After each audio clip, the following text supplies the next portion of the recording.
we'll guide you through how to explore ChatGPT use cases effectively. If you find this helpful, consider subscribing and liking the video. First, open your browser and go to the OpenAI website. Once you're there, navigate to the ChatGPT section by clicking on the Products tab at the top, then select ChatGPT from the drop-down menu. After that, you will see a variety of resources and use case examples that you can explore.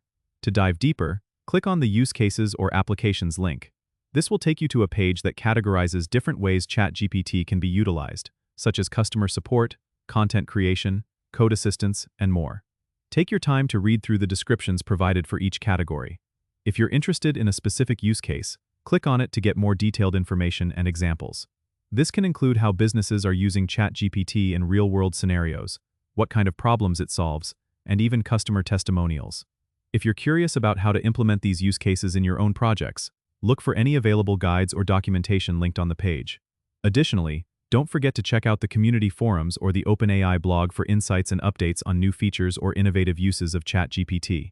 This can provide you with creative ideas and troubleshooting tips from other users. By exploring these resources, you can gain a comprehensive understanding of how ChatGPT might fit into your personal or professional needs.